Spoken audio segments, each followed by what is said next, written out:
Have you ever reached a point where you realized you were explaining yourself way too much?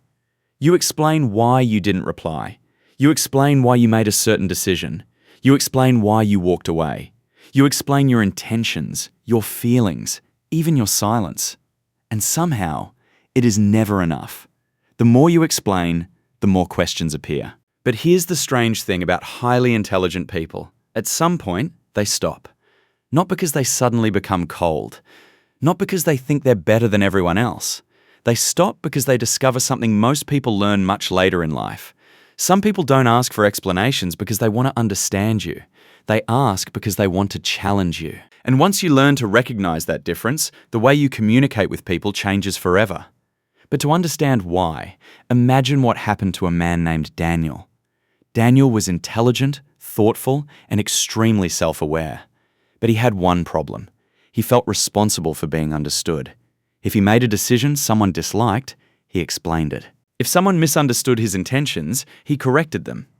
If a friend became upset with him, Daniel would send long messages explaining exactly what happened. He believed something many intelligent people secretly believe: if I explain myself clearly enough, they'll understand. Then, one evening, Daniel made an important decision about his future.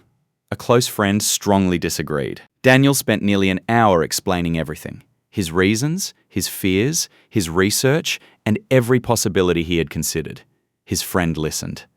Then came the response: "I still think you're wrong." Daniel went home frustrated. But later that night, something clicked. He realized he hadn't been having a conversation.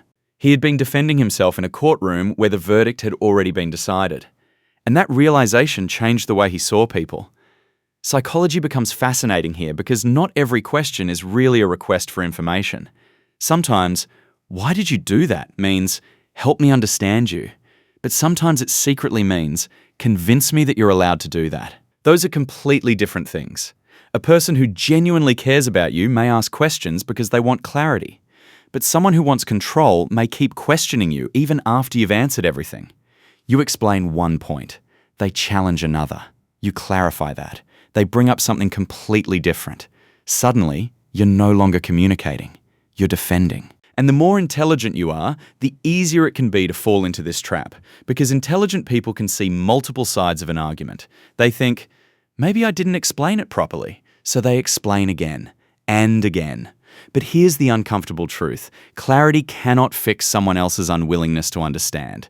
And Daniel was about to discover exactly that. Over-explaining can create a psychological loop.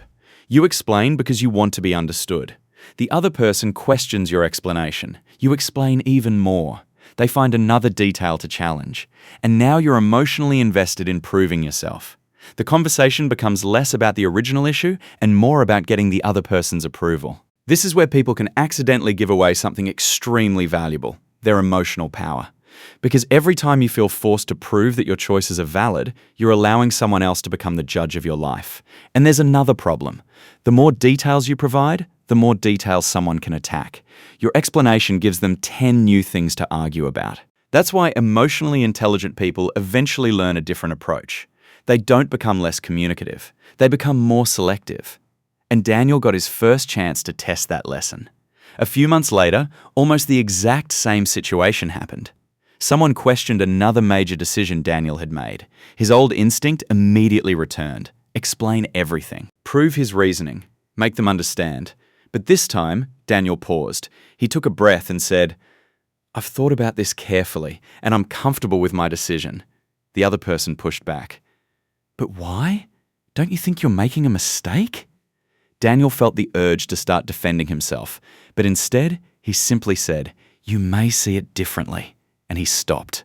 No argument. No paragraph. No desperate attempt to convince them. Something surprising happened. Nothing. The world didn't collapse. His decision didn't suddenly become wrong. And for the first time, Daniel walked away from a disagreement without carrying it around in his head for the rest of the night. He felt something much more valuable than being understood. He felt peace. This is the part most people misunderstand. Intelligent people don't stop explaining themselves because they have nothing to say. They stop because they know when an explanation is useful and when it is useless. Before responding, they may ask themselves 3 simple questions. Does this person genuinely want to understand me?